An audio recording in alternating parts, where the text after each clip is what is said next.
Hello, good morning everybody. Myself Karan Singh, IIT GATE CSIR NET. You are most welcome in our channel Chemical Guru. तो dear students, इस channel पर आपको preparation कराई जाती है CSIR NET, IIT GATE, TIFR, ठीक है, और जियो साइंटिस्ट और बार्क एटसेट्रा। तो अगर आप CSIR NET या फिर JRF या IIT GATE की प्रिपरेशन कर रहे हैं तो आपको अलग से कुछ भी करने की आवश्यकता नहीं है, बस आपके पास मटेरियल होना चाहिए। और यहाँ मैं आपके कॉन्सेप्ट क्लियर करता हूँ इस केमिकल गुरु चैनल पर। चाहे तो आप इसको सब्सक्राइब कर सकते हैं, लाइक कर सकते हैं, क्योंकि ये आपके लिए बहुत बेनिफिशियल होने वाला है। तो वैसे बहुत ज़्यादा डिफिकल्ट नहीं होता नेट निकालना, लेकिन ये है चीज़, अगर आप थोड़ी सी एक कंटिन्यूटी और आपके पास जो मटेरियल एक मतलब अच्छा मटेरियल होना चाहिए तो आप बहुत इजीली से इसको कर सकते हैं, ठीक है। बट रेगुलरिटी थोड़ी सी आपको मेंटेन करनी पड़ेगी। और आप चाहेंगे तो मैं इस पे डेली एक वीडियो अपलोड करता हूँ इसी CSIR NET और IIT GATE के लिए, तो आप डेली इसको देख सकते हैं, विजिट कर सकते हैं अपने चैनल केमिकल ग्रुप पर। चलिए स्टार्ट करते हैं। देखो, सबसे पहले हमने इसका ऑर्गेनोमेटेलिक कंपाउंड लिया था, जिसका पार्ट 1 मैंने अपलोड कर दिया था। फर्स्ट चैप्टर हमने लिया है introduction to organometallic chemistry, organometallic compound का इंट्रोडक्शन। तो आज हमने लिया है हेप्टासिटी। मैंने बात की, आज हेप्टासिटी की मैं बात करूंगा। देखो, हेप्टासिटी क्या है एक्चुअल में समझते हैं। हेप्टासिटी है क्या? It is the property of ligand, the number of donor atoms of a ligand which are directly attached with the metal। सीधी सीधी बात ये समझ सकते हैं कि जो हेप्टासिटी क्या है, हेप्टासिटी एक मेटल की नहीं, एक लिगेंड की प्रॉपर्टी है। लिगेंड की प्रॉपर्टी है जिसमें क्या होता है कि लिगेंड के जितने डोनर एटम मेटल के साथ अटैच होते हैं वही उसकी हेप्टासिटी कहलाती है। मान लो सपोज दैट कि लिगेंड के पास 2 डोनर एटम है और 2 डोनर में से एक डोनर एटम क्या है कि जो मेटल के साथ अटैच है, तो इस केस में उसकी हेप्टासिटी कितनी होगी? 1 होगी, ईटा 1 होगी, यानी हेप्टासिटी को ईटा से रिप्रेजेंट करते हैं। लेकिन अगर हम बात करें किसी लिगेंड के पास 2 डोनर एटम है और दोनों के दोनों डोनर एटम अगर मेटल के साथ अटैच हैं तो हम कहेंगे उसकी हेप्टासिटी 2 है। तो सीधी सीधी बात ये समझो कि हेप्टासिटी का मतलब ये हुआ कि लिगेंड के कितने डोनर एटम मेटल से अटैच हैं। लिगेंड के जितने डोनर एटम मेटल से अटैच होते हैं वही उसकी हेप्टासिटी कहलाती है। अब हम यहाँ देखो एग्जाम्पल्स हमने कुछ लिए हैं। जैसे मैंने यहाँ देखा CH3 को मेटल से अटैच किया तो कितना, एक कार्बन अटैच है, 1 एटम है, तो एक डोनर एटम है तो इसकी हेप्टासिटी ईटा 1।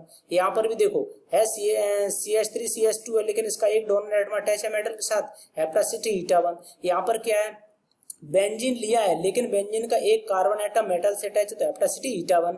यहाँ पर हमने इथाइलिन ग्रुप लिया है तो देखो इथाइलिन ग्रुप में ये डबल बॉन्ड से अटैच है।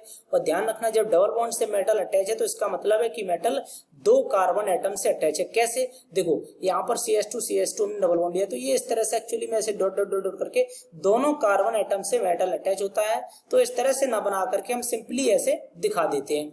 ये हमने देखो प्रोपाइलियम कैटायन लिया। प्रोपाइलियम कैटायन में क्या है, देखो यहाँ पर इसकी हेप्टासिटी, तीनों कार्बन एटम से ये मेटल अटैच है तो इसकी हेप्टासिटी यहाँ पर ईटा 3 हो जाएगी। अब देखो, तो ये तो सिंपल सी थी हेप्टासिटी, कोई दिक्कत नहीं। हेप्टासिटी के बाद एक वर्ड आता है फ्लक्सोनियल लिगेंड। तो फ्लक्सोनियल लिगेंड मींस सब कह सकते हैं कोई भी ऐसा लिगेंड जिसमें एक से ज्यादा हेप्टासिटी है।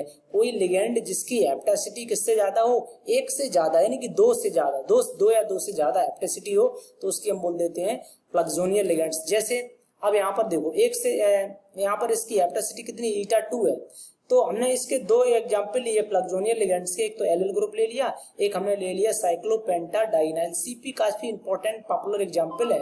तो यहाँ देखो, यहाँ डबल बॉन्ड से अटैच है तो कितने, दोनों कार्बन से अटैच माना जाएगा, इससे भी और इससे भी। तो इसकी हेप्टासिटी कितनी होगी, ईटा 1। किसकी? इस जो है, ये जो आपका एलिल ग्रुप है ना, एलिल ग्रुप, इस एलिल ग्रुप की हेप्टासिटी की बात कर रहे हैं ना, मेटल में पहुंच जाओ, ठीक है। क्यों? क्योंकि हेप्टासिटी जो प्रॉपर्टी वो एक लिगेंड की प्रॉपर्टी है, ना कि मेटल की।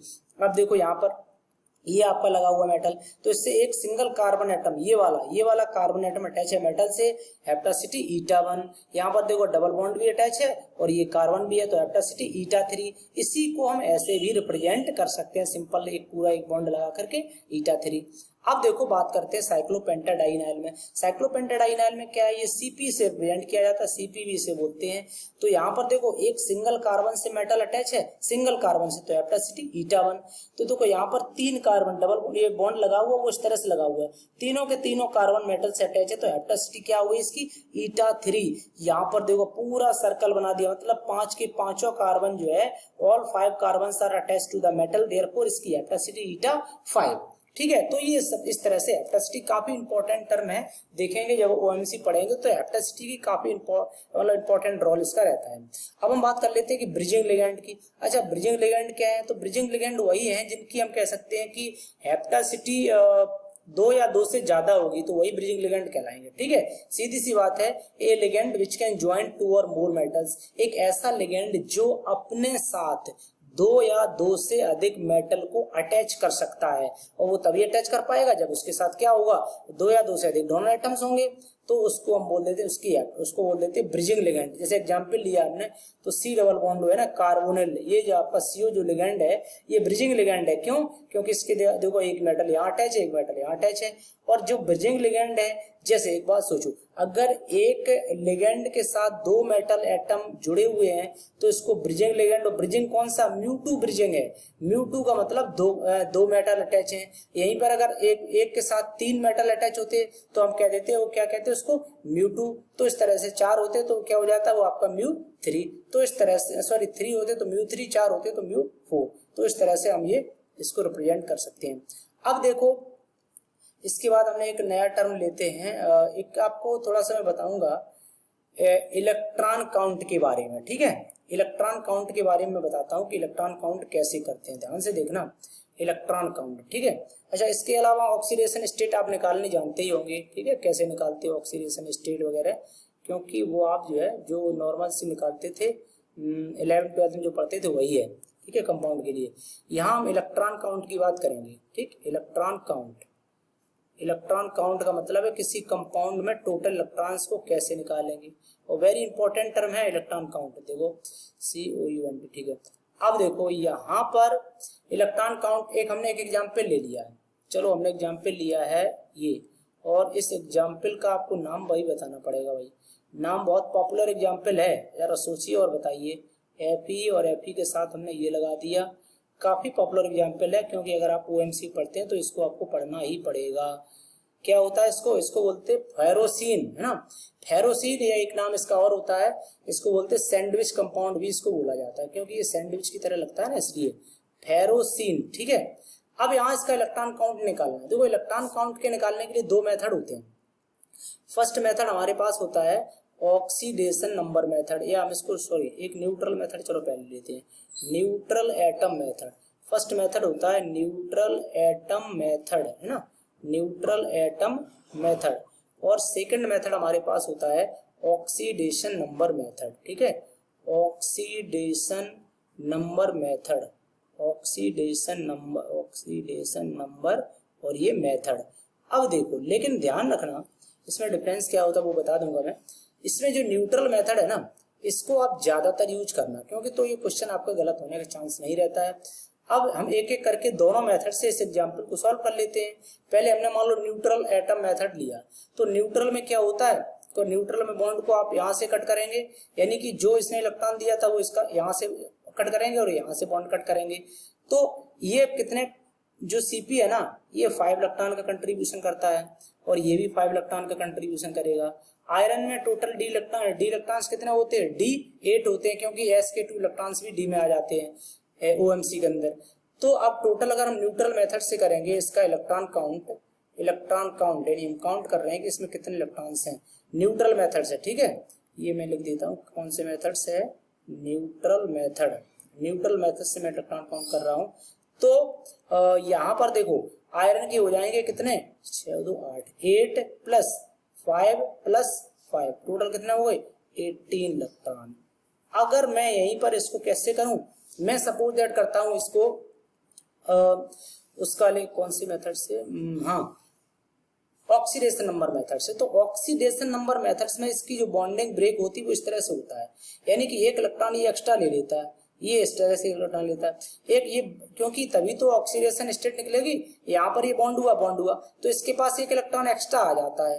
तो अगर हम इसको इलेक्ट्रॉन काउंट निकालते हैं, करते हैं बाई ऑक्सीडेशन नंबर, यानी कि ऑक्सीडेशन नंबर मेथड है ना, ऑक्सीडेशन मेथड से जब निकालेंगे तो इस केस में देखेंगे क्या होगा कि सीधी बात है, इसके पास 5 इलेक्ट्रॉन थे, पहले कितना हो जाएंगे 6 प्लस, और इसके पास आयरन के पास बचे 6 और नीचे वाले इसके पास 6, टोटल 80 इलेक्ट्रॉन्स। तो इस तरह से निकाल सकते हैं किसी भी से, लेकिन मैं आपको सजेस्ट करूंगा कि आप जो है इस वाले मेथड का यूज करें। कौन सा वाला? Neutral atom method. ये बहुत ही आसान और सिंपल होता है। तो अब हम क्या करते हैं कि आपको जो है कुछ लिगेंड्स इंपॉर्टेंट आपको बताते हैं, उन लिगेंड्स में कैसे उनका इलेक्ट्रॉन काउंट कितना होगा, उनका फॉर्मल चार्ज कितना होगा, वो सारी चीजें हम एक टेबल टाइप्स के द्वारा आपको हम बता देते हैं। ठीक है, तो देख लेते हैं। ये टेबल है आपके पास और समझते हैं इसको। हम थोड़ा सा टेबल को समझा देते हैं आपको। यहाँ से देखो, अब इसको ध्यान से देखेंगे तो ये देखते हैं, एक एक करके हम समझ लेते हैं इस टेबल को। देखो यहाँ पर ये क्या क्या करना है आपको, लिगेंड्स आपको दे रखे। ये मेटल कार्बोनिल लिगेंड है, ठीक है, MC। ये आपका है मेटल कार्बोनिल, और मेटल कार्बोनिल तो यहाँ पर न्यूट्रल मेथड में देखोगे जो इलेक्ट्रॉन काउंट आएगा न्यूट्रल मेथड में CO के द्वारा कितने 2 इलेक्ट्रॉन होगा इलेक्ट्रॉन काउंट, और ऑक्सीडेशन नंबर मेथड में देखोगे तो इसके द्वारा भी यहाँ पर 2 आ जाएगा CO के केस में, क्योंकि ये न्यूट्रल लिगेंड है। ठीक है, इसके बाद देखो फॉस्फीन अगर लगा हुआ है तो 2 हो जाएगा, अमीन है तो 2 होगा, एमाइड है तो ये टेबल पूरी आपको याद करनी पड़ेगी। ठीक है, तो देखना बहुत मजा आएगा OMC पढ़ने में अगर आपको टेबल याद है तो, है ना। अमाइड में कितना होता है 1 कंट्रीब्यूशन होता है, ठीक है, न्यूट्रल एटम में, और हाइड्रोजन में 1 होता है, एल्कीन में 1 होता है। ठीक है, इसी तरह से देखो यहाँ पर अगर हेलोजन है तो न्यूट्रल में 1 है, लेकिन आपने अगर ऑक्सीडेशन स्टेट मेथड निकाल दिया तो 2 हो जाएगा, फॉर्मल चार्ज -1 होता है। इसी तरह से देखो एल्किल में न्यूट्रल में 1 होगा, है ना, ऑक्सीडेशन स्टेट में करोगे तो यहाँ 2 आएगा, फॉर्मल चार्ज -1 आएगा। तो इसी तरह से एरिल में 1, एसिल में 1, ठीक है। साइक्लोपेंटाडाइइनाइल है ना, साइक्लोपेंटाडाइइनाइल न्यूट्रल एटम में कितना हो जाएगा 1 हो जाएगा, ठीक है, कंट्रीब्यूशन, और इसमें जब इसमें कितना हो जाएगा 2 हो जाएगा। तो इस तरह से हम निकाल सकते हैं। और इसके बाद देखेंगे हम जो है, और आगे बात कर लेते हैं एल्कीन की। अगर हम बात करें एल्कीन, है ना, एल्कीन में देखो साइड वाइज अगर लेंगे तो यहाँ पर 2 हो जाएगा कंट्रीब्यूशन न्यूट्रल में, ठीक है, ऑक्सीडेशन में इसका भी 2 हो जाएगा। एल्काइन में 2 यानी ईटा 2 अभी कर चुके थे। C60 में ईटा 2, ठीक है, इसमें भी 2। नाइट्रोसिल, हाँ नाइट्रोसिल बहुत अच्छा है, ये आपका लिगेंड है NO अगर आपका कैसा है, नाइट्रोसिल अगर आपका कहने का मतलब बेंट है तो कंट्रीब्यूशन 1 होगा, ठीक, ध्यान रखना। तो अगर आपका लीनियर है तो कंट्रीब्यूशन 3 होगा, लेकिन ऑक्सीडेशन स्टेट मेथड से दोनों के लिए 2 कंट्रीब्यूशन होगा। इसी तरह से LL के लिए कंट्रीब्यूशन 3 होगा, ठीक है, ऑक्सीडेशन स्टेट मेथड में 4 होगा, फॉर्मल चार्ज -1। तो इसमें साइक्लोपेंटाडाइनाइल है, ठीक, बता चुके, ईटा 5 कंट्रीब्यूशन 5 होगा, ठीक है, बेंजीन में 6 होगा, और साइक्लोपेंटाट्राइइनाइल अगर आ जाए, सॉरी साइक्लोहेप्टाट्राइइनाइल आ जाए तो 7 हो जाएगा। इसी तरह से अगर हम इसमें कार्बीन की बात करें तो कार्बीन में 2 हो जाएगा, ठीक है। और हम देख लेते हैं ध्यान से, हम बात करें अगर एल्कोक्साइड में तो कंट्रीब्यूशन 1 होगा, और म्यू सीओ का मतलब 2 मेटल अटैच है तो कंट्रीब्यूशन 2 हो जाएगा। म्यू एल्काइन है तो इसका 4 हो जाएगा एल्काइन, क्योंकि 2 एक डबल बॉन्ड से, दूसरे डबल बॉन्ड से 2, ठीक है। और इसके अलावा आपने जैसे एल्काइल ग्रुप ले रखा है तो 1 होगा, म्यू एल्काइल है, ठीक है, और फॉस्फाइडो ग्रुप है तो 3 हो जाएगा। तो इस तरह से कंट्रीब्यूशन हो जाएंगे। इसी तरह से हम बात कर लेते हैं, इधर साइड में देख लो, बेंजीन का हमने बता दिया, और कार्बाइन अगर है तो 3 हो जाएगा। थायोलेट है ना, M के साथ SR लगाओ तो न्यूट्रल 1 हो जाएगा और इसमें 2 होगा। म्यू H है तो H का 1 होगा, और इसके बाद अगर हेलोजन कोई है तो 3 हो जाएगा, म्यू पोजीशन पर हेलोजन है, म्यू अमाइडो 3 है, म्यू एल्कोक्साइड आपका कितना हो जाएगा 3 हो जाएगा, ठीक है।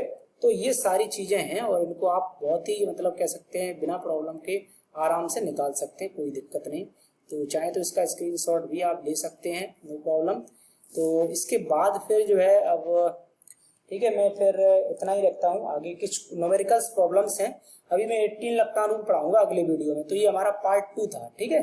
तो पार्ट 3 में फिर कल अपलोड करता हूँ, और बने रहिए हमारे चैनल पर कंटिन्यू।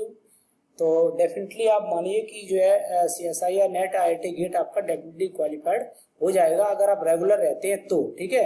अगर आपने रेगुलरिटी ब्रेक कर दी तो फिर बहुत मुश्किल हो जाएगा, ध्यान रखना। चलिए ओके, बाय, थैंक यू, जय हिंद, जय भारत।